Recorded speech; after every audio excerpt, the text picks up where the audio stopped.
À toutes et à tous, et merci d'être présents ce soir. Si vous êtes présents, c'est que vous vous intéressez à l'archéologie et au renouveau des connaissances qu'elle permet. Et pour nous, elle est particulièrement précieuse en classe, dans nos cours d'histoire-géographie, au collège, au lycée, dans le supérieur. Nous essayons toujours de nous tenir au courant justement des dernières découvertes et des avancées pour rester près de la recherche et ne pas être déconnecté de nos amis archéologues. Alors, on va vous parler du commerce en Méditerranée antique, les apports récents de l'archéologie. Trois intervenants sont réunis ce soir. Dalila Chalabi, bonsoir. Donc, Dalila est professeure d'histoire-géographie, formatrice académique à Montpellier, membre du comité national de la PAG, et c'est un pilier essentiel de la PAG à Montpellier. Et puis on a deux archéologues de l'INRAP, puisque c'est une table ronde qui a été montée en collaboration entre la PAG et l'INRAP. Dominique Garcia, président de l'INRAP, qui fête ses 20 ans cette année, prestigieuse institution, l'INRAP. Vous aussi, Dominique. Et vous êtes aussi professeur d'université à l'université d'Aix-Marseille. Vous êtes membre senior de l'IEF, rattaché au laboratoire Camille Jullian, dont on va beaucoup parler. Et puis on a avec nous Swan Fontaine, docteur en archéologie maritime, membre de ce même laboratoire Camille Jullian d'Aix-en-Provence. Vous êtes aussi responsable du pôle subaquatique de l'INRAP. Alors pour commencer cet entretien, j'aimerais m'adresser à Dalila Chalabi, puisque c'est elle qui a eu l'initiative de cette proposition. Donc Dalila, vous êtes à l'origine de ce rendez-vous. Pourquoi avoir proposé ce thème en partenariat avec l'INRAP? Bonsoir.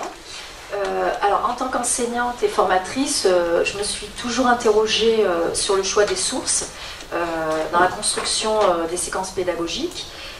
Et aussi afin de répondre aux attentes des programmes d'enseignement du secondaire, donc des programmes d'histoire au collège et au lycée. Également, le thème du commerce en Méditerranée antique est transversal puisqu'il est étudié en 6e et en seconde générale et technologique. Donc en 6e, le thème 3 sur l'Empire romain dans le monde antique invite à réfléchir à la constitution d'un empire territorial romain, à son fonctionnement, tout en mettant l'accent sur la Rome impériale. Donc l'apport des sources archéologiques était surtout, au départ, un levier pour aborder les lieux et les monuments caractéristiques de cette culture romaine, et aussi afin d'analyser les pratiques romaines. Et par conséquent, il m'a semblé très pertinent de prendre en compte ces dernières recherches archéologiques pour renouveler non seulement les savoirs historiques, mais également pour enrichir nos problématiques. En ce qui concerne le programme de seconde générale et technologique, donc à travers son premier thème qui est axé sur la Méditerranée, et notamment la Méditerranée antique, donc une notion, lorsqu'on croise finalement ces deux programmes de 6e et de seconde générale et technologique, donc une notion centrale d'écoute de ce croisement, c'est celle de l'empire maritime, avec cette idée de domination des mers que l'on retrouve donc à travers ces deux programmes. Donc à ce titre, les ports ont une importance capitale puisqu'ils représentent des lieux de brassage, des espaces de contact entre différentes cultures, notamment.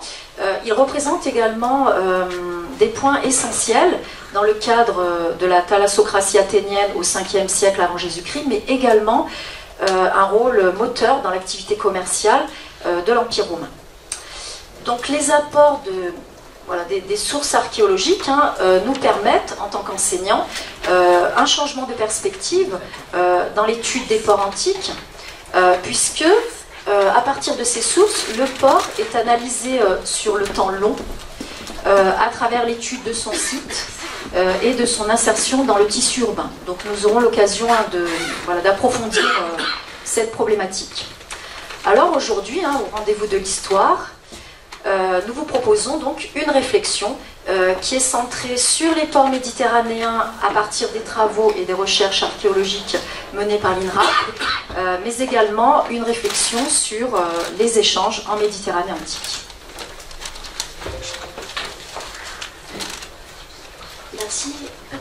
voudrais commencer par quelques définitions, parce qu'on parle souvent d'archéologie navale, sous-marine. Comment on peut différencier en fait les différents secteurs qui justement nous permettent de renouveler nos connaissances sur le commerce antique? En quelques mots, de justement définir ce que sont ces disciplines, les périmètres de ces disciplines. On va parler d'archéologie navale à partir du moment où on s'intéresse aux bateaux, que ce soit en tant que machine navigante, ou en tant que véhicule dans un espace nautique. On parle d'archéologie portuaire lorsqu'on s'intéresse au port, et dans un sens assez large, les structures portuaires, les structures en elles-mêmes, l'espace du port, la relation avec les bateaux, qui est un lien important qui intéresse les archéologues de plus en plus, on va dire, c'est-à-dire ne pas séparer l'archéologie portuaire de l'archéologie navale, de bien considérer tout ça dans son ensemble.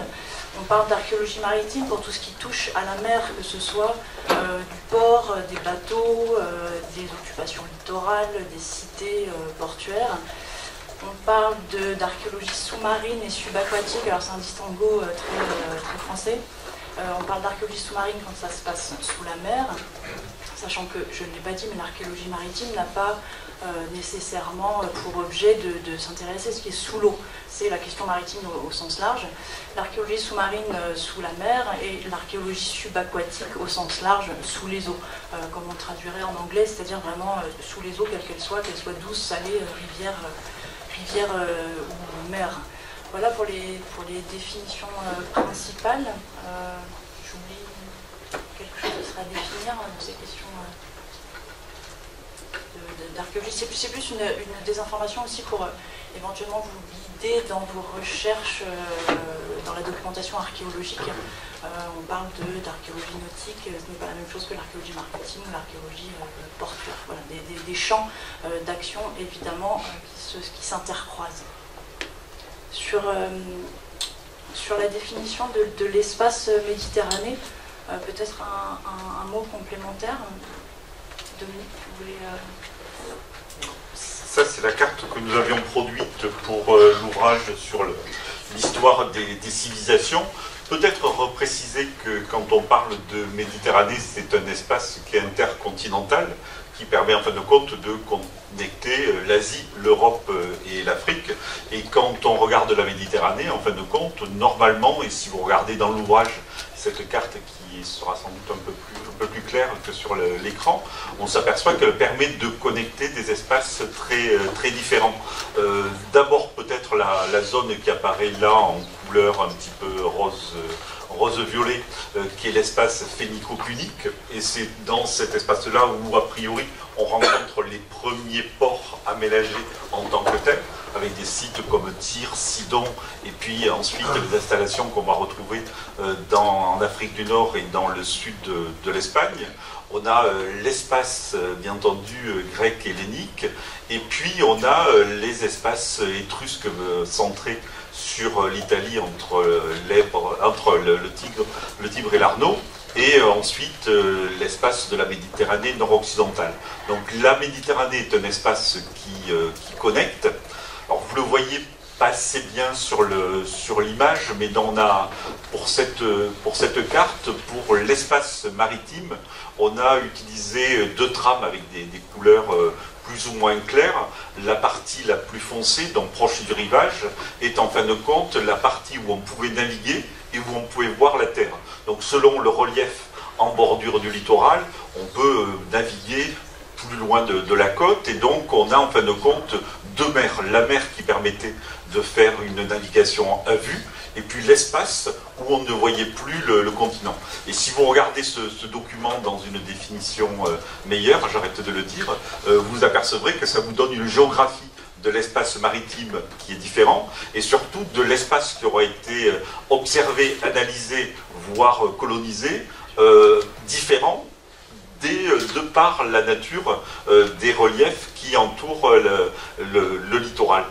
Autre élément, vous voyez, pour une région qu'on connaît bien, qui est l'espace, la Méditerranée nord-occidentale, la petite patate violette indique les relations entre le monde celtique et le monde méditerranéen. La navigation dont on va parler, les espaces portuaires dont on va parler, sont avant tout des espaces de connexion avec l'intérieur des terres. Si, on en parlera tout à l'heure, des Grecs se sont installés à Marseille en 600 avant Jésus-Christ, c'est pas pour bénéficier du doux climat provençal, c'est pour avoir accès au Rhône, avoir accès à la Saône, à la zone interfluve à l'intérieur de l'Europe, et en fin de compte, avoir accès à l'ambre de la mer du Nord, à l'étain de la Bretagne ou des zones cassitérites, et donc, en fin de compte, pouvoir aller sur des espaces beaucoup plus larges. Donc les facteurs de la navigation, du commerce, ne sont pas littoraux et maritimes en tant que tels. Voilà, sur cette carte qui présente un état des connaissances pour une grande partie du premier millénaire avant Jésus-Christ, on a placé les principaux ports en bordure de la Méditerranée. On a essayé de classer de manière chronologique les interventions coloniales et commerciales à partir des ères phénico-puniques, étrusques, grecques et ensuite romaines. Et on a même mentionné les batailles navales qui avaient émaillé les zones, les moments d'exploration et de conflits commerciaux dans cette partie de la Méditerranée. On pourrait ajouter, c'est pas matérialisé sur cette carte, mais évidemment, pour la période romaine en tout cas, le commerce avec l'autre espace maritime en connexion qui est le début de la mer Rouge, qu'on voit en bas, toujours du mal avec la gauche et la droite, en bas à droite. Cet espace contient aussi des ports et des comptoirs, notamment pour les périodes romaines, qui permet d'alimenter le commerce en provenance des confins, on va dire, du monde connu à cette époque-là, que ce soit l'Inde ou l'Extrême-Orient. Dans nos programmes de collège et de lycée, il y a deux ports sur lesquels on revient souvent, qui sont bien connus des élèves, le Pirée et Ostie. Et il y a des apports récents de l'archéologie. Est-ce que vous voulez bien nous en parler, nous faire un petit focus sur ces deux ports? Volontiers. Alors, on commence. Tu voulais dire un mot général sur cette. Non. Moi, je te laisse la main, parce qu'après on envoie directement sur les sources archéologiques. Alors effectivement, les ports du Pirée et d'Ostie sont au cœur de nos programmes d'histoire, hein, que ce soit donc en 6e ou en seconde.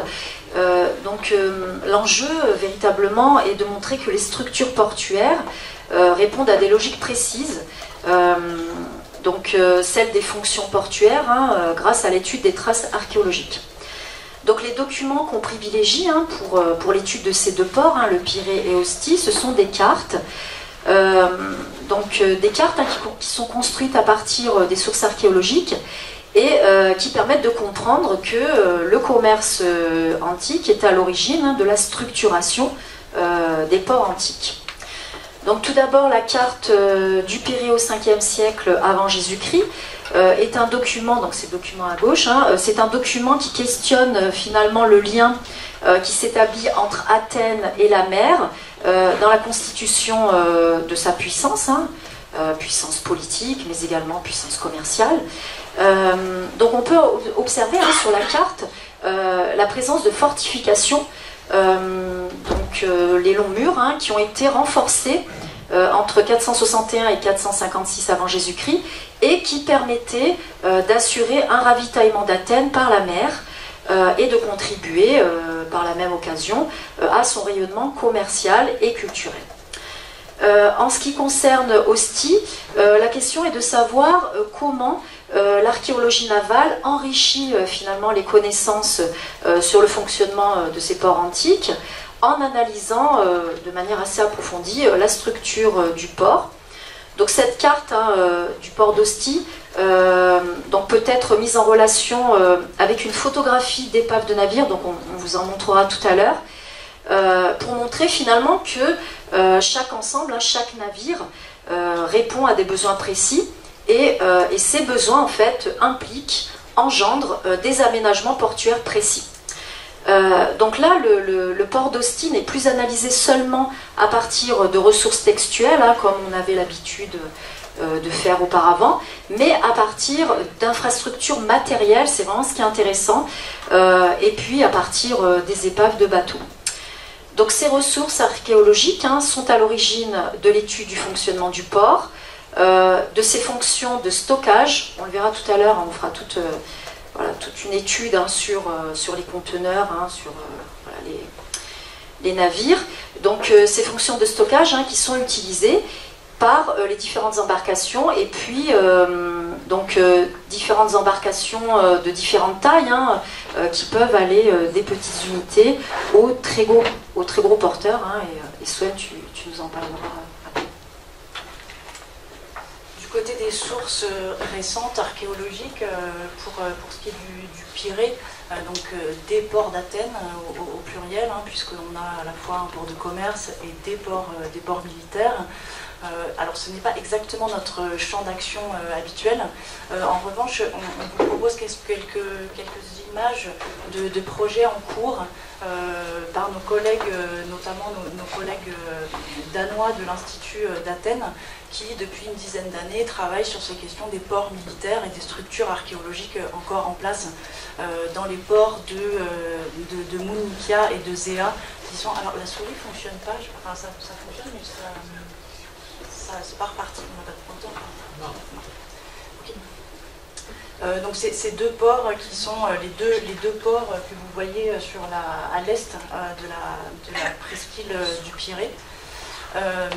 Des opérations archéologiques donc, qui visent à documenter ce que l'on connaît par les textes mais que l'on connaît finalement mal, et notamment ces structures de hangars à bateaux militaires qui sont conservés pour partie dans les ports actuels, ce qui vient compléter les informations théoriques que l'on a, puisque toute la partie du bord de ces deux enclaves circulaires des ports militaires du Pirée sont détruits par les habitations et les parkings souterrains. Une image que vous devez sans doute connaître, qui est une reconstruction, voilà, ça c'est fait, une reconstruction théorique d'une trirème grecque, donc un bateau militaire qui devait fonctionner avec les ports militaires du Pirée, pour illustrer cet espace justement portuaire adapté à un type de bateau particulier et réciproquement. Un autre petit focus rapide qui n'est pas le port du Pirée mais qui est situé à quelques encablures, c'est l'île d'Égine, donc adversaire d'Athènes pendant plusieurs siècles, qui dispose aussi d'un vaste port de commerce, port militaire, et sur lequel des fouilles récentes ont été entreprises dans un projet dédié en collaboration avec nos collègues français du centre Camille Jullian et toute une série de partenaires dont du ministère grec. Et ces fouilles permettent progressivement justement de s'attacher à travailler sur les fameux shipshed en anglais, le mot m'échappe en français, ces hangars à bateaux pour les bateaux militaires qui sont par définition beaucoup plus allongés que les bateaux de commerce. Un petit focus sur Ostie et Portus, donc les ports de Rome, sans rentrer dans le détail, puisque de la documentation archéologique sur ces deux espaces, on en a de manière conséquente, et je ne doute pas que vous réussissiez à la trouver par vous-même. Deux images, enfin, en tout cas je vais y arriver, deux espaces de ressources qui peuvent être exploités, donc le site du parc archéologique d'Ostie qui est assez bien fait et qui est largement enrichi régulièrement par des atlas et par de la documentation récente, et quelques références notamment sur la question des entrepôts. Dalila l'évoquait tout à l'heure, c'est une Ostie, alors je ne l'ai pas précisé mais vous le savez sans doute, les deux ports de Rome donc au débouché du Tibre, Ostie qui est l'embouchure naturelle du fleuve, et Portus qui est un port artificiel bâti de toutes parts à la période impériale, petit à petit, avec les ports notamment, enfin les espaces de Claude et de Trajan. Le port, la partie Ostie qu'on appelle ville entrepôt, vous voyez un exemple ici, et de la très belle documentation qui est exploitable, avec justement toutes ces études sur...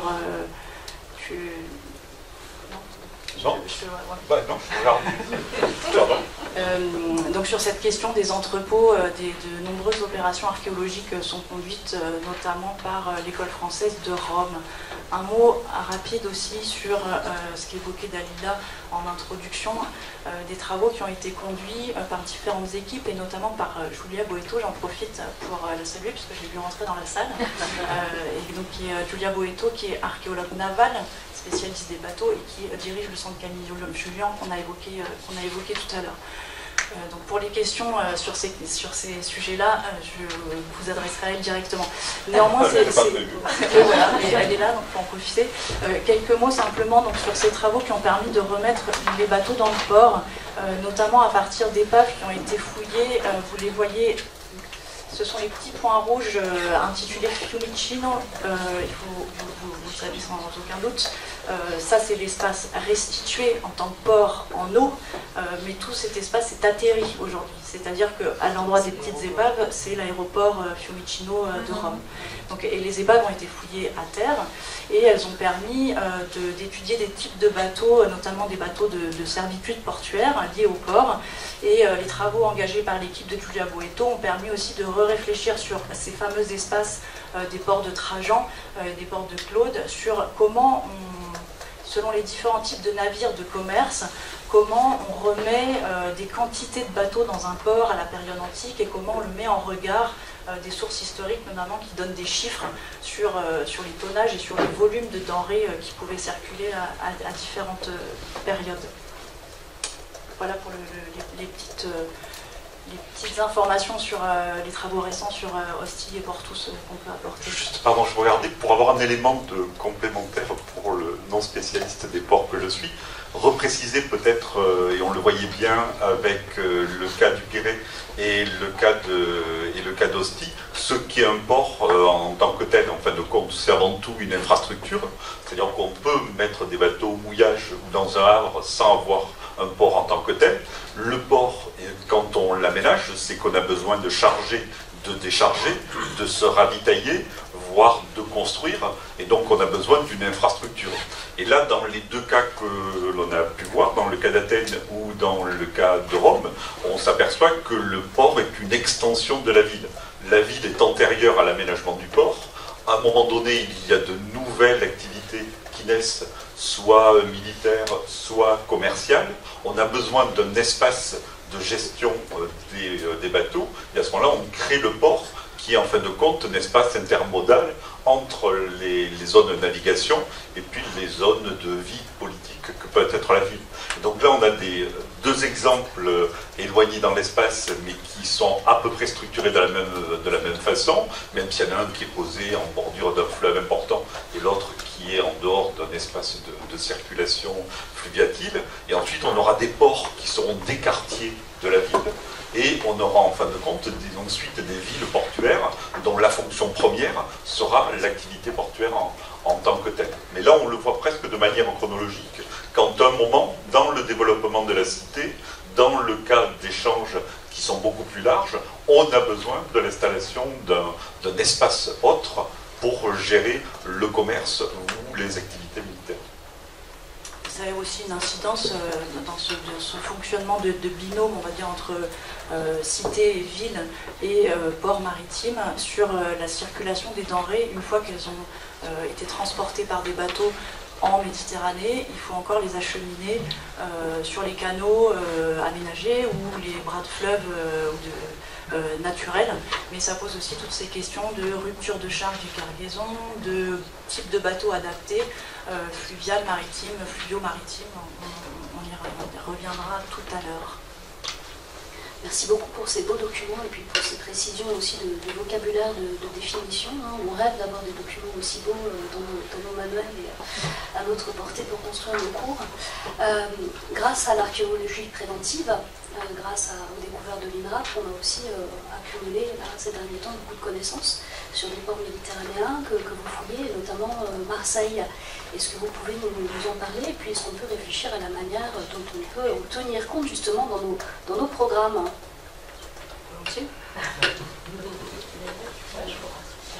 Donc les dernières recherches archéologiques, notamment sur le port de Marseille, donc durant la période romaine, enrichissent nos connaissances et renouvellent ces connaissances sur cette période.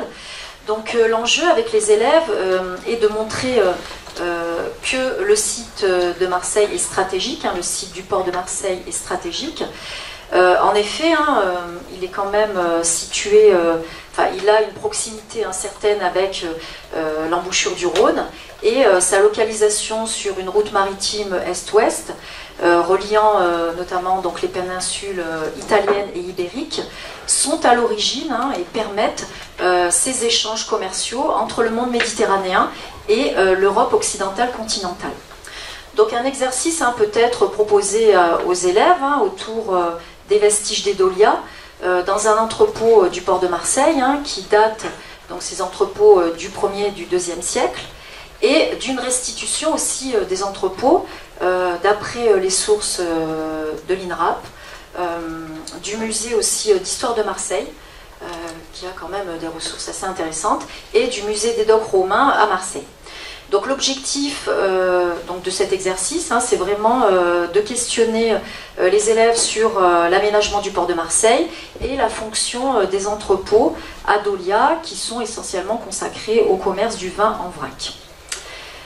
Également, l'étude du port de Marseille, à travers l'une des places les plus importantes, qui était essentiellement consacrée au commerce, c'est la place Jules Verne, permet de comprendre toute l'activité, alors tout à l'heure Dominique en parlait, de chargement et de déchargement des cargaisons, donc à partir du port de Marseille, de la Méditerranée orientale jusqu'à la Bétique, et notamment à partir de produits comme les huiles, le vin, etc.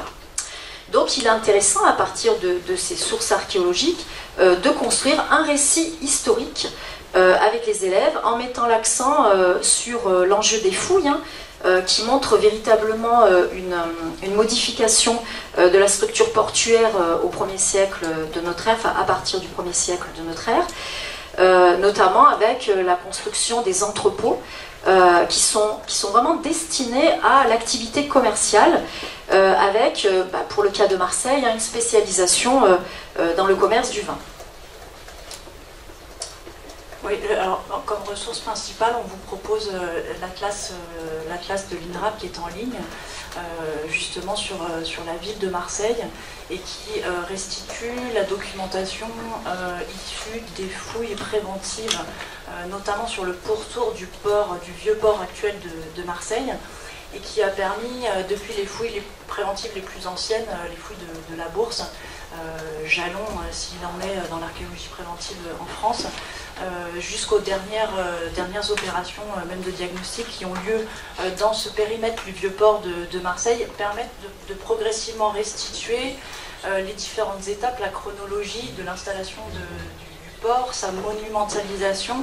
Vous avez ici sur l'aquarelle de Jean-Marie Gassin une projection justement de ces différentes étapes d'occupation du port, qui est un exemple de port urbanisé dans la durée, et qui, depuis sa fondation en 2600 avant Jésus-Christ jusqu'à aujourd'hui, continue d'être aménagé, ce qui à la fois nous enlève certaines informations des différentes périodes, mais en même temps permet aussi, via l'archéologie préventive, de retrouver certains éléments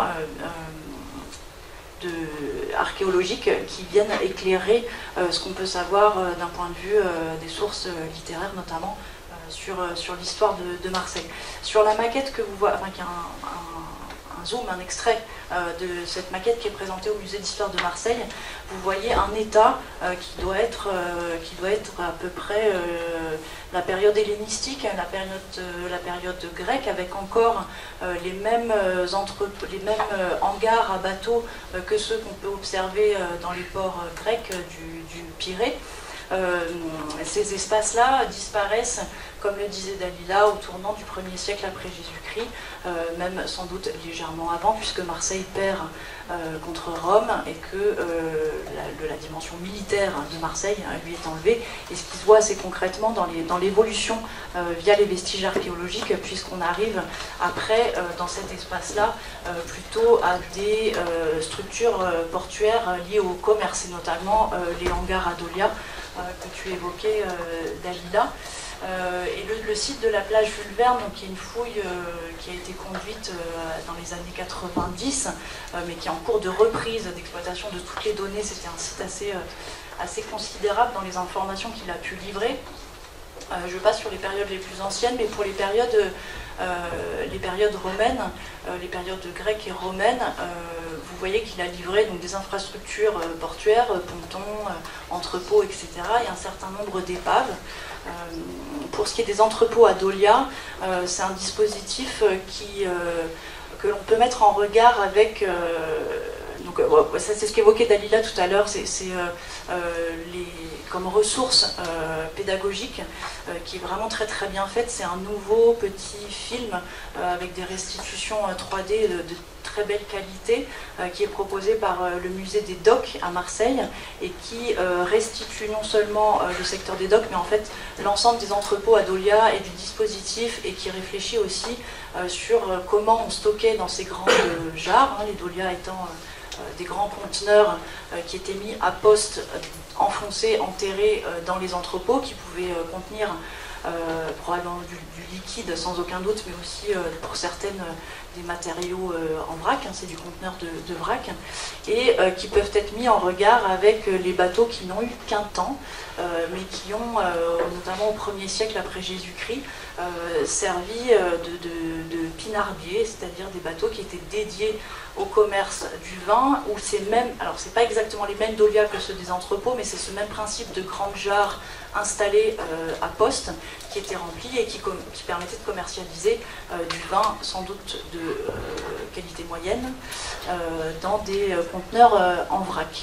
Je vous ai mis ici l'ouvrage récent, largement documenté par des fouilles récentes archéologiques, sous-marines et terrestres. Sur les entrepôts, Dalila, tu voulais... Moi peut-être en tant que non-marin. Sur les entrepôts, on le voit clairement, c'est dans l'évolution des structures portuaires quelque chose qui me paraît moi important, parce que c'est un moment où on retrouvera des types d'aménagements identiques dans différents ports, qui va montrer en fin de compte un usage commun, en l'occurrence celui du transvasement, très probablement de liquide, en l'occurrence de vin, et qui est lié au fait qu'en fin de compte, ce qui relie ces différents ports, c'est tout simplement les bateaux que vous étudiez, et qu'à ce moment-là, un bateau qui part d'un endroit chargé de vin est obligé, à l'endroit où il arrive, à avoir des équipements similaires, un petit peu comme aujourd'hui, un porte-conteneur, quand il part d'un port, est obligé d'arriver dans un port qui est capable de le recevoir avec des aménagements proches. Donc on se retrouve en face de ces types de docks que l'on retrouve à Ostie, que l'on retrouve à Marseille, qu'on retrouve à Latte, qu'on retrouve sur d'autres sites, et qui sont en fin de compte des aménagements portuaires spécifiques, presque normalisés, aptes à accueillir des bateaux qui, eux, par définition, n'étaient pas rattachés à un seul port, vu qu'ils connectaient des ports entre eux. Et donc, en fin de compte, on a l'équivalent pour ces bateaux d'épinardiers qui existaient encore, ou qui existent encore moins nombreux que dans les années 70, et qui prennent du vin en vrac, le transvasent dans les récipients cédolia, et ensuite ils sont diffusés. Ce qu'on voit là avec la vision peut-être des Grecs ou des Romains, c'est ce qui est arrivé, un produit manufacturé, le vin, et il faut avoir en tête que le commerce dans l'Antiquité confrontait deux types de sociétés, celle des sociétés à cité, structurées, qui en fin de compte diffusaient des produits manufacturés, un savoir-faire, et le vin est un produit fabriqué, contre de la matière première, ce que les Grecs appelaient le biotos, les produits de première nécessité. Donc à Marseille, on voit ce qui arrive, qui avait une plus-value, en l'occurrence ce vin qui était un produit recherché, et on a du mal à voir en revanche ce qui part dans l'autre sens, mais qui a provoqué en fin de compte cette activité commerciale. Et donc si on imagine que c'est le biotos, bah, ce sont les esclaves, c'est le cuivre et c'est le blé, c'est-à-dire les produits de première nécessité, ce qui était important en force de travail, ce qui était important pour faire des outils et des armes, ce qui était important pour nourrir la cité, le blé. Et donc il y a un savoir-faire qui est vendu, la production de vin, contre des produits de première nécessité, et ce qui bien entendu est géré au mieux et qui est stocké dans les ports, ce sont ces éléments-là. Technique. Non, non, pas du tout. On peut aussi commenter cette image. Non, non, on est vraiment là dans ce... Je te laisse la main. On peut aussi en profiter. On est peut dans aussi un système de connexion, en fin de compte, c'est rien de plus que ça. Donc effectivement, il y a... Non mais, pardon, au-delà de la boutade, les ports qu'on a eus sont en fin de compte des véritables hubs, des endroits où effectivement, où se connecte l'activité de la cité sur ensuite la diffusion et le commerce maritime. Ah, merci, le PowerPoint est revenu. Oui, il est revenu, mais pas dans un format... Peut-être que pendant qu'on remet le format voilà, comme il était auparavant, on peut aussi rappeler aux collègues justement toutes les ressources qui se trouvent sur le site de l'INRAP, qui est vraiment un site compagnon important des professeurs d'histoire-géographie. Et nous, à la PHG, on met aussi des fiches actuellement en ligne, en collaboration donc, avec les équipes de l'INRAP, pour vous proposer des activités au collège et au lycée. Donc n'hésitez pas à aller sur le site de l'INRAP, vous avez beaucoup de matériel gratuit sur notre site pour trouver des idées d'activités qui vous en inspirent, enfin, parce que vous en voulez, si ces questions vous intéressent. Ah, c'est bon, merci. Heureusement, nous avons un sauveur dans cette salle. Donc le PowerPoint est revenu. Vous voyez, il y a des petits films aussi. Vous avez fait aussi beaucoup de découvertes à Arles et à Fos. Exact. Oui, volontiers. Alors, juste sur la question des dolias et des navires à dolias, on y reviendra peut-être plus tard. On voulait faire un petit focus sur la documentation. L'autre partie de la documentation qui a été extraite de Marseille avant d'aborder justement un autre binôme de port, Arles-Fos. Ce sont les épaves qui ont été découvertes notamment sur cette fouille là, de la place Jules Verne, des épaves romaines et des épaves grecques, et vous montrer donc, différents types de navires, hein, des navires de commerce, des navires de servitude portuaire, donc celles que vous voyez à gauche, qui servait à l'entretien du bassin portuaire et dont on retrouve des exemplaires également dans d'autres ports de la même période. Et puis faire un focus sur cette épave-là, vous ne voyez pas la souris, donc l'autre épave. Si, ça y est, on les voit. Donc cette épave qui date de la période grecque et qui a donné lieu à un projet d'archéologie expérimentale conduit par le centre Camille Jullian qu'on évoquait tout à l'heure.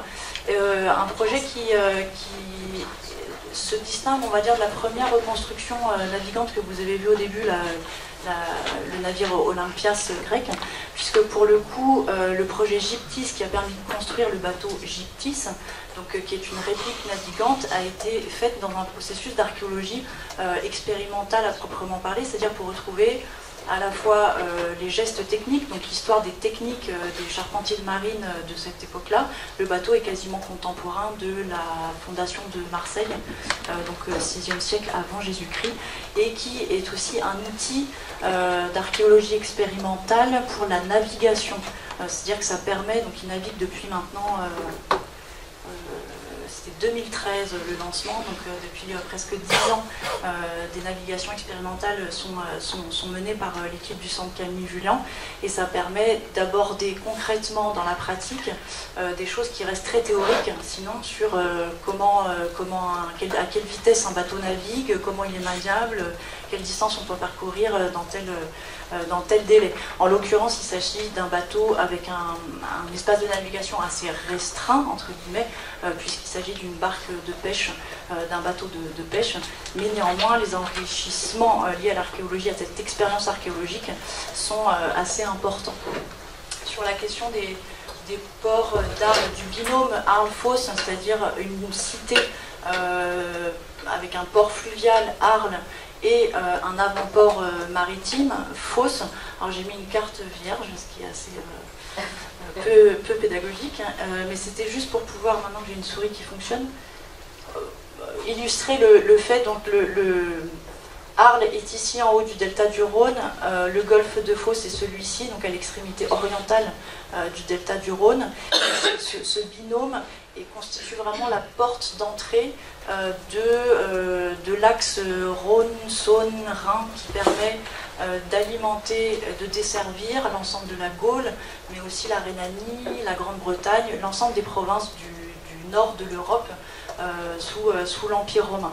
Sachant que l'autre gros port de la période romaine du littoral gaulois, c'est Narbonne, qui est situé ici, on voit toujours la souris, et qui lui permet d'alimenter, donc on parle de l'axe de l'entre-deux-mers, qui permet d'alimenter les provinces du sud de la Gaule et de rejoindre éventuellement l'Atlantique pour une autre route maritime.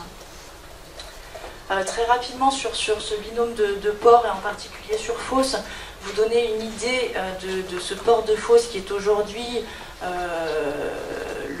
le port français industrialo-portuaire. Vous en avez une illustration.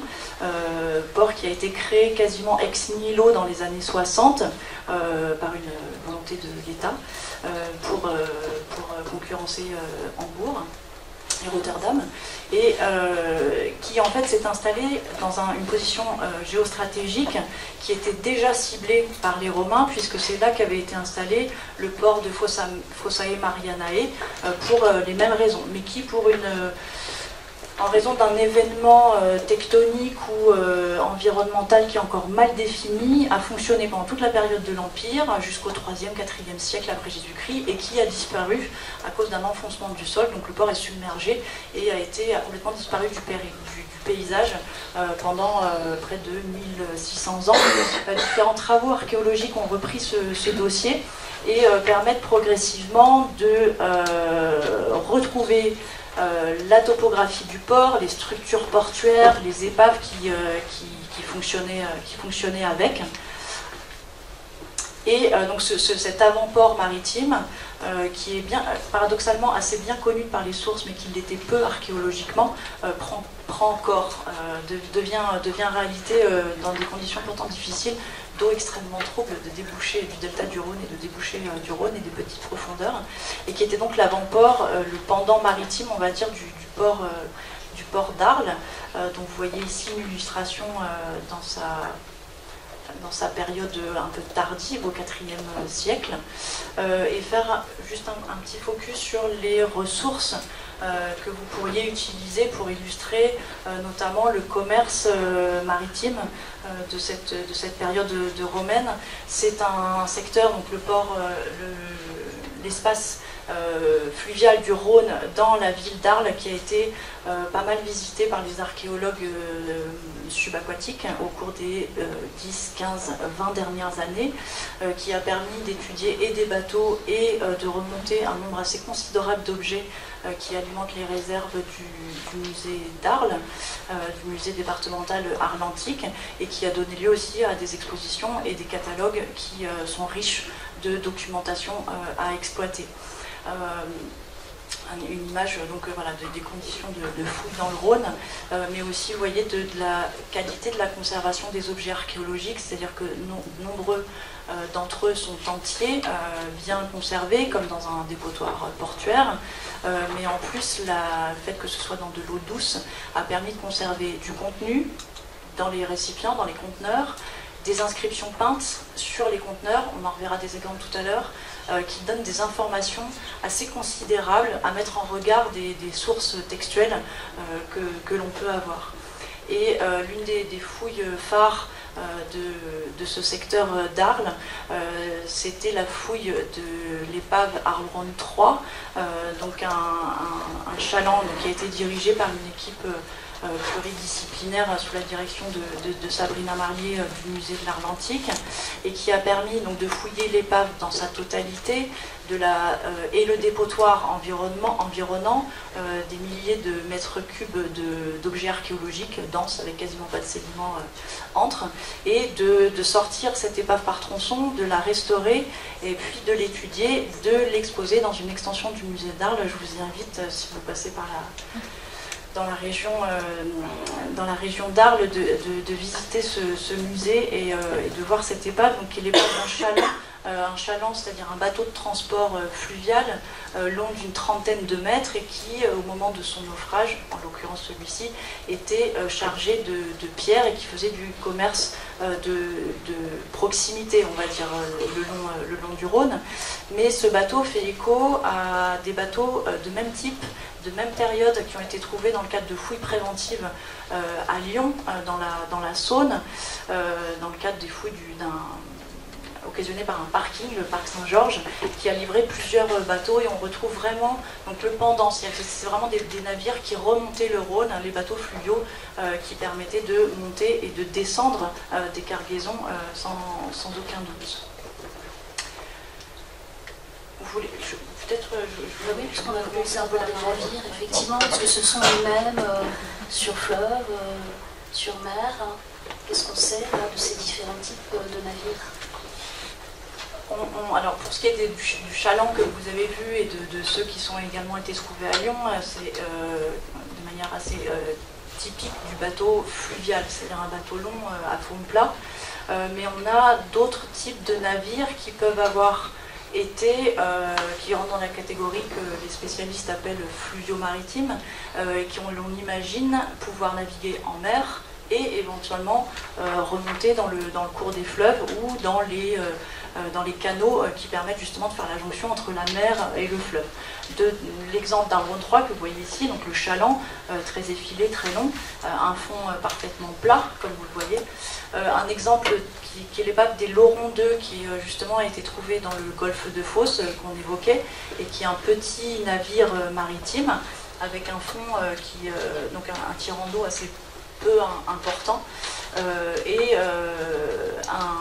un autre exemple de navire fluvio-maritime de plus grande dimension, qui est le profil des épaves, enfin des navires, pardon, avant d'être des épaves, c'était des bateaux, des navires Adolia qu'on a évoqués tout à l'heure, et pour lesquels les spécialistes s'interrogent sur le fait que ces navires pinardiers aient pu eux-mêmes remonter directement les fleuves. On a des entrepôts Adolia, par exemple à Lyon, donc la question qui se pose, c'est de savoir est-ce qu'il y a rupture de charge, est-ce qu'on vide les dolias des bateaux dans les ports maritimes et qu'ensuite ça embarque sur d'autres bateaux, ou est-ce que ce sont directement les mêmes bateaux qui circulent en mer et dans les fleuves.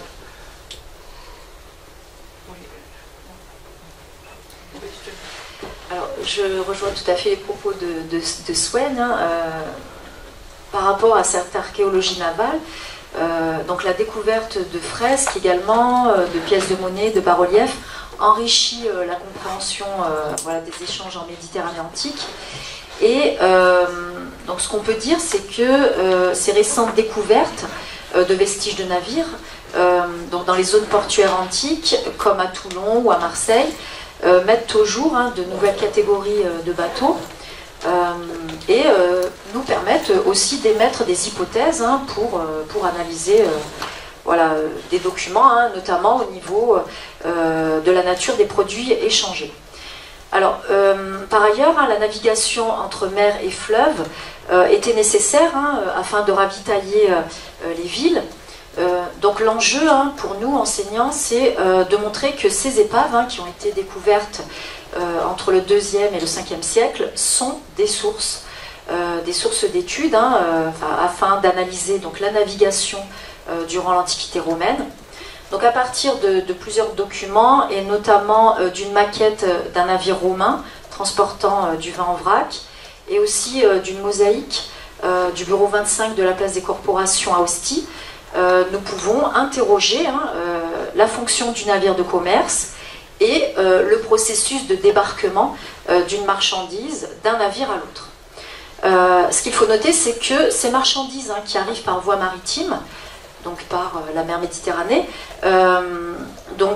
près des embouchures, hein, notamment du Tibre et du Rhône, sont ensuite transbordés donc sur des bateaux à fond plat afin de remonter le cours des fleuves.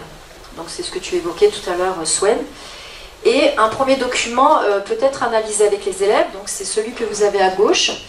Il s'agit d'un bas-relief qui représente, en fait, il est assez intéressant, il représente une scène de chargement à quai, donc qui provient de Narbonne et qui date entre le 1er et le 2e siècle de notre ère. Donc ici, l'objectif est d'identifier la partie du port de Narbonne qui est représentée, d'analyser le chargement à quai d'un navire de commerce. Alors, on n'a pas de précision sur le contenu, le type de marchandises. On peut émettre l'hypothèse qu'il s'agisse de poterie ou d'autres marchandises. Et ce qu'on peut observer quand même, c'est la représentation des flots. Et ce qui est intéressant aussi, c'est ce système qui allie la voile et les rames, pour connaître les techniques de navigation durant la période romaine. Donc un deuxième document très intéressant là aussi à étudier avec les élèves, donc c'est un sesterce de Néron, c'est la diapositive après, qui représente donc le port de Claude sur le territoire d'Ostie, donc au 1er siècle. Donc l'inscription au bas de la monnaie précise qu'il s'agit d'Ostie. Et l'enjeu là est d'identifier les éléments qui sont représentés. Donc on demande aux élèves de décrire ces éléments, notamment la jetée, la statue de Neptune, le Tibre, les navires marchands, les navires militaires. Et ensuite, dans un second temps, faire une analyse beaucoup plus critique, plus fine donc du port, donc de l'activité du port, à partir du positionnement des navires. Donc c'est une analyse qui peut être menée. On observe bien des navires en mouvement puisque leurs voiles sont dehors, alors que ceux qui sont à l'ancre ont leurs voiles carguées. Et afin de compléter cette analyse et de développer la réflexion sur ces navires, sur leur dynamisme à l'époque gréco-romaine, donc l'INRAP met à notre disposition un atlas en ligne que vous pourrez retrouver sur les épaves des bateaux grecs et romains, notamment dans la rade de Marseille.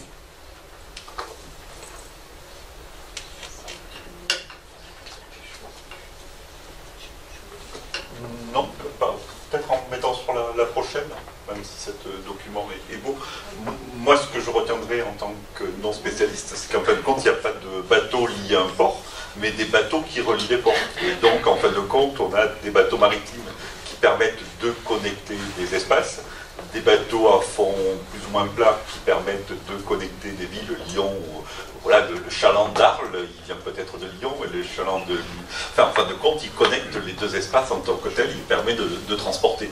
Et au-delà, ce commerce maritime, il permet de diffuser. Alors, pour justement les enseignants qui vont avec des élèves dans les lycées, on voit les amphores ici avec ce tableau de la catégorisation de Dressel. Passons, c'est un jeu d'archéologue de créer des typologies, mais en fin de compte, on n'a jamais trouvé un tel assemblage dans un bateau, vu que par définition, un bateau, il était fait, on avait la volonté de le charger avec des conteneurs qui étaient identiques. En fin de compte, à chaque type d'amphore correspondait un type de contenu et l'ensemble de ces amphores était mis dans le même bateau, un peu comme aujourd'hui, justement, un porte-conteneur porte des conteneurs de la même taille et du même poids. Donc ce que, bien entendu, était transporté dans l'Antiquité et ce qui faisait l'objet d'un commerce, ce n'est pas l'amphore, mais ce qu'il y a à l'intérieur.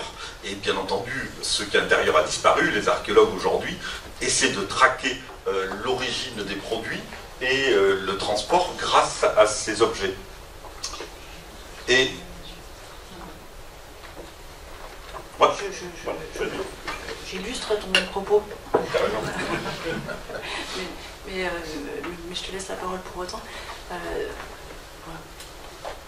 Voilà. Peut-être à ce moment-là sur l'épave où on devrait voir si l'épave est bien choisie. Voilà, tac, ça marche. Tac. Si c'est bon. Voilà, donc sur cette image où on voit une épave donc corse, c'est toute la cargaison cargaison du bateau, et vous voyez, elles ne sont pas disposées habilement. C'est en fin de compte le bateau qui a sombré, et les amphores qui étaient le format adapté à la forme du bateau, et qui permettait un remplissage optimum de la cale du bateau. Donc la typologie, normalement, lorsqu'on fouille un navire, je pense que ça continue à défiler. La cargaison est homogène. Voilà. Oui, c'est hypnotisant, tout à fait. Oui. Vous avez énormément de matériel, hein, des objets, des amphores par milliers. Finalement, qu'est-ce que tous ces objets exhumés, découverts dans la mer, nous disent du trafic en Méditerranée? Comment le caractériser? Comment redessine-t-il le trafic, les flux commerciaux en Méditerranée antique?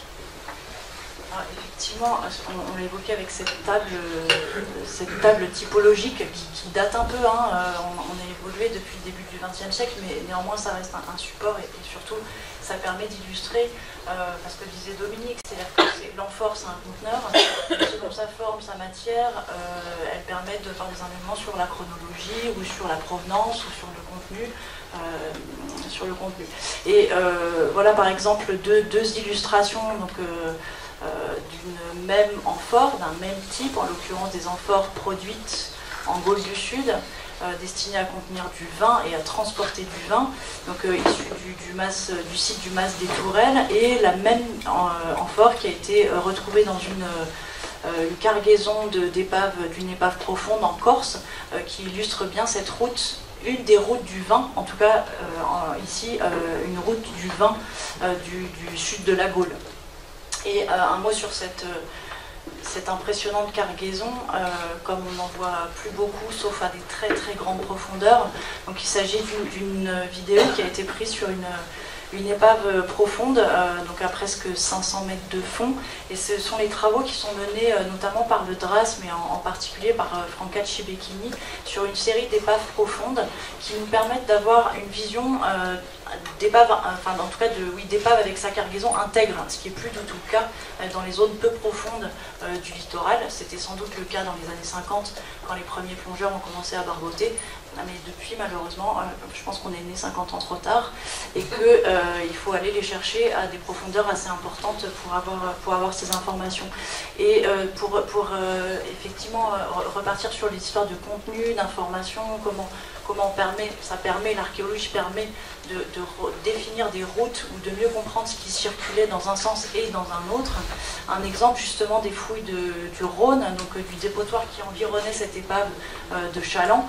Donc ce sont des objets qui ne sont pas liés au Chaland, hein, c'est juste le dépotoir portuaire considérable qu'il y avait dans le Rhône.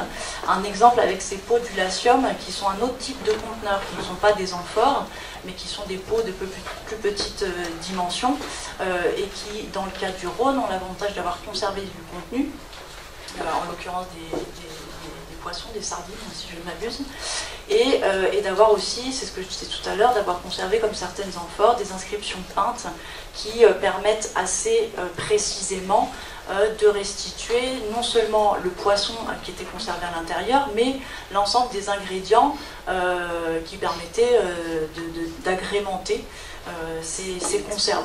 Et finalement, le parallèle, il est assez étroit, alors pas avec les sardines à la tomate, parce que c'est un anachronisme et la tomate est arrivée plus tard, mais en revanche, on retrouve des recettes assez proches de ce qu'on peut retrouver dans les boîtes de sardines actuelles trouvées au supermarché.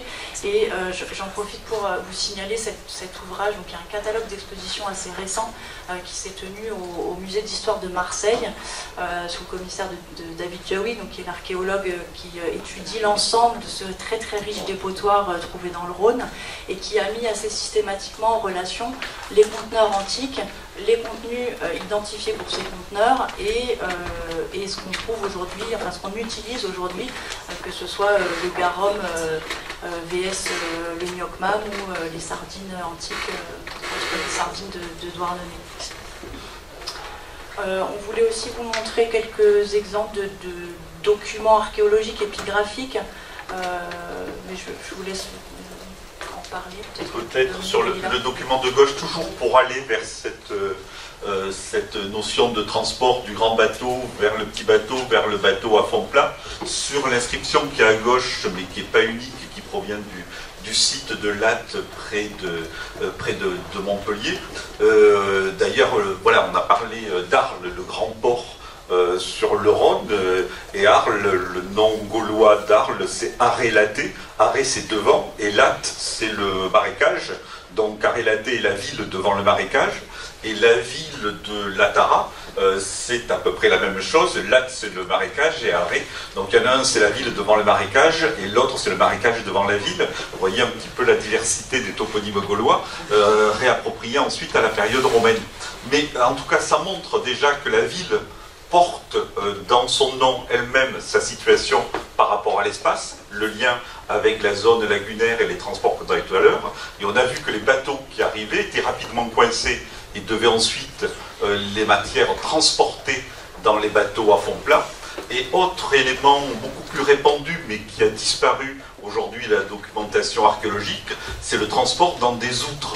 Et l'inscription de gauche à Latte, sur la 4e ligne, donc l'avant-dernière ligne en partant du bas, parle de fabrique, probablement des charpentiers, et en l'occurrence des charpentiers de marine, et des utriculaires qui ont offert donc cette inscription pour un bâtiment de la dite de Latte.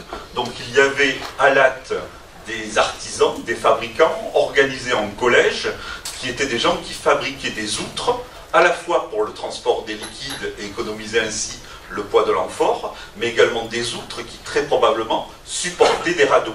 Et la chose n'est pas unique, on a des utriculaires à Latte, on en a près d'Arles, on en a à Alba la Romaine, on en a un peu plus dans la vallée du Rhône, donc il y avait autour de cette activité maritime et fluviale, ensuite une grande activité, on va dire, de batelier qui permettait de naviguer dans des zones un peu plus basses où étaient transportés les produits, soit directement sur les radeaux, soit dans des outres qui contenaient à la fois plus de liquide que les amphores et surtout étaient beaucoup plus légères.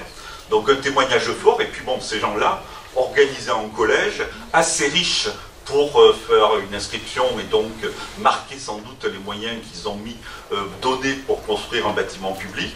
Et puis quelques représentations qui montrent là aussi les transports en sac. Et donc voilà, tout à l'heure on avait cette petite image pop culture avec les vases et les éléments de sardines. Je crois que pour les enseignants, montrer dans un musée qu'il n'y a pas d'adoration de la part de l'archéologue des beaux vases, une amphore c'est moche, et même si on la met sur du voleur rouge, ça n'a pas plus d'intérêt que ça. Personne dans l'Antiquité, enfin voilà, il n'y a qu'un médecin non conventionné qui aujourd'hui va acheter une amphore. Dans l'Antiquité, personne n'a acheté une amphore, on achetait ce qu'il y avait à l'intérieur. Et donc l'analogie avec la sardine avait du sens, et dans le cadre de ce qu'on doit aussi présenter aux élèves dans un musée, c'est tout ce qui a disparu. Donc les tissus, les esclaves, le métal, le blé, qui faisait l'activité, qui a suscité cette activité. Il n'y aurait pas eu de navigation transméditerranéenne, à la limite de Grèce ou de Rome, vers la Gaule, s'il n'y avait pas eu un intérêt économique à acquérir ces produits de première nécessité. Et donc c'est ce commerce-là que les archéologues essaie de retrouver. En fin de compte, il y a ce que nous disent les textes, la documentation matérielle, et puis le fugace, l'invisible, qu'on essaie de retrouver au travers de ces traces. Je voulais juste ajouter une chose, en ce qui concerne les acteurs de ce commerce méditerranéen antique. Donc à droite, vous avez ces figurines en terre cuite, qui représentent en fait des saccaris, des porteurs de sacs, tu l'as très bien dit, Dominique. Et ce qui est intéressant, c'est avec les élèves de croiser ces figurines avec les entrepôts commerciaux pour montrer en fait la continuité entre les porteurs de sacs et ces entrepôts. Voilà, et de faire tout un travail là-dessus.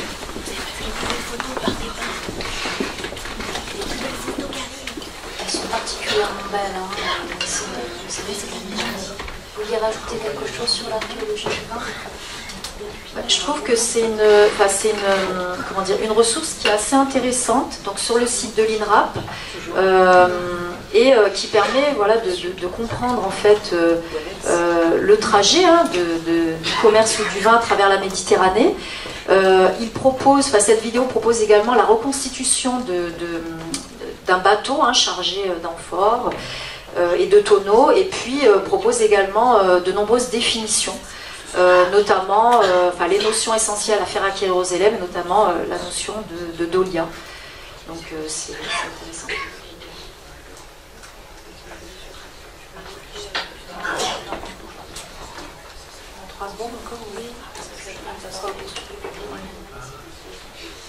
Donc pour terminer en fait cette table ronde, l'objectif en fait de cette réflexion, de ces échanges, c'était vraiment la construction d'une carte de synthèse qui représentait en fait les échanges commerciaux à travers la Méditerranée antique durant donc la période romaine, donc à partir des sources archéologiques. Donc cette cartographie en fait implique l'acquisition de notions essentielles, puisque vous le voyez à travers la légende, notamment celle de ports fluviaux, de ports maritimes, de navires de commerce, d'amphores, de routes commerciales. Donc à travers finalement cette carte, on voit bien que la notion de port est appréhendée comme un lieu d'embarquement, de débarquement des marchandises, de stockage, on l'a vu dans les entrepôts près des quais. Mais aussi, il convient d'insister sur les ports, les avant-ports, on l'a vu avec Narbonne, Arles, Fos, etc. Donc cette carte permet de consolider donc la notion de route commerciale, puisque donc on représente aussi les lieux de découverte de ces objets archéologiques, et notamment les amphores, qui représentent des objets qui nous informent sur les régions de provenance et les destinations du commerce. Et je dirais que ces sources archéologiques, finalement, issues des fouilles, des épaves de navires, des bas-reliefs, des poteries, etc., nous renseignent sur l'importance de ce commerce méditerranéen antique, puisque, comme je le disais en préambule, nous sommes habitués à travailler sur des sources textuelles, comme par exemple, pour citer un exemple, le témoignage d'Aelius Aristide, qui faisait l'éloge de Rome au IIe siècle, et qui qualifiait Rome en fait de marché du monde. Donc il évoquait tous ces flux commerciaux, notamment le blé qui provenait d'Égypte, d'Afrique. Et finalement, cette carte permet de représenter, à partir des sources archéologiques, les principales routes commerciales et les principaux points d'accès au commerce. Merci infiniment à tous les trois pour toutes ces pistes, tous ces documents très riches qu'on peut retrouver souvent sur le site de l'INRAP, et puis qu'on pourra retrouver aussi grâce à Dalila sur le site de la PHG avec les fiches d'activité. Il est temps de passer aux questions du public, parce que c'est important ici, les échanges entre nous. Donc, qui veut poser la première question? Je ne sais pas s'il y a le micro pour faire passer dans la salle ou pas. Non, il y en a pas. On répétera la question. On répétera la question. C'est long. N'hésitez pas. Monsieur, une question sur le port de Narbonne. Il y a un documentaire sur Arte qui évoquait comme la seconde Rome. Alors, où on en est au niveau des fouilles archéologiques du port de Narbonne aujourd'hui? Alors c'est un vaste dossier, Narbonne, on ne l'a pas forcément évoqué, mais on a choisi de se focaliser sur Marseille, Fos, Arles. Mais néanmoins, il y a plusieurs autres ports du littoral gaulois qui sont en cours d'étude, en cours de fouille, et qui pourraient tout à fait fournir de la documentation pour alimenter les mêmes problématiques. Narbonne en est un excellent exemple, puisque ça fait maintenant plus de 10 ans, 15 ans que l'équipe de Corinne Sanchez a repris les fouilles. Mais il y a aussi les sites de Fréjus, par exemple, où il y a une équipe dynamique et où beaucoup de choses sortent. Je dirais que l'ensemble est complémentaire, mais on n'avait que 3/4 d'heure pour vous les présenter, donc il a fallu faire des choix. Sur Narbonne, je te laisse la main. Je ne suis pas spécialiste, mais dans le cas si on prend le cas de Narbonne, la seconde Rome, c'est un clin d'œil, je crois, dans le titre du réalisateur par rapport au fait que ça soit la première cité créée hors de l'espace romain. C'est dans ce sens-là, je crois. Pour le poids et le volume du port, en revanche, c'est Strabon qui nous dit qu'il y avait 2 emporias, 2 zones, 2 villes commerciales importantes qui sont Arles et Narbonne. Et donc, Swen l'a dit tout à l'heure, avec le cas d'Arles sur l'axe de la Méditerranée vers le centre de la Celtique, et puis Narbonne sur le fleuve Aude, qui, par le seuil de Neurouze, permettait ensuite d'accéder à la Garonne. Donc, un axe entre la Méditerranée et l'Atlantique. Donc, ces 2 ports sont réellement 2 espaces de gestion et de diffusion des produits méditerranéens vers l'ensemble de la Gaule, soit par le seuil de Neurouze, soit par la vallée du Rhône. Donc Narbonne est un port extrêmement important, qui se trouve en fait en fin de compte d'un port sur les étangs, sur ce qu'on appelle les étangs en languedocien, mais qui sont en fin de compte une lagune ouverte sur la mer. Et aujourd'hui, effectivement, on retrouve, alors Corinne Sanchez a une image, je ne sais pas si elle l'emploie dans les publications, on le parle de hub portuaire. Donc en fin de compte, on a la ville de Narbonne, la cité, l'espace politique, l'espace religieux, l'espace de gestion, et ensuite on a les infrastructures, et les infrastructures, elles sont sur le fleuve et en bordure sur le cordon lagunaire, où elle a des aménagements de type quai, de type zone de stockage, voire entrepôt à Dolia, etc. Donc on a les mêmes aménagements, mais pas concentrés à un lieu, sur une série, en fin de compte, d'espaces portuaires périphériques par rapport au port de Narbonne. Et avec ces mêmes difficultés archéologiques à lire un espace et un système portuaire, en particulier lagunaire, c'est un peu le cas à Fos également, ou deltaïque, c'est le cas aussi dans le delta du Tibre. Et pour répondre à votre question, je pense que pour avoir une vision un peu complète de l'archéologie des ports du littoral du Méditerranéen gaulois, il faudrait faire une compilation entre les découvertes de Narbonne, de Fos, d'Arles, de Fréjus, puisque dans certains cas, on a un type de structure portuaire. Arles, par exemple, il y a une quantité de mobilier très impressionnante, mais par contre, on n'a pas les structures de quai. À Fos, on a des structures, mais on n'a pas le dépotoir localisé, même si de nombreux objets sont sortis.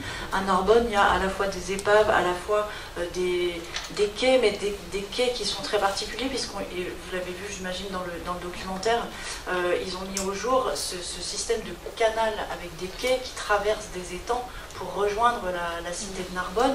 Donc on n'est pas dans une configuration comme ce qu'on peut voir dans les ports de l'URBS, enfin, que ce soit les ports artificiels de Portus, où on a tout. On a les bassins portuaires, les quais, les entrepôts, etc. etc.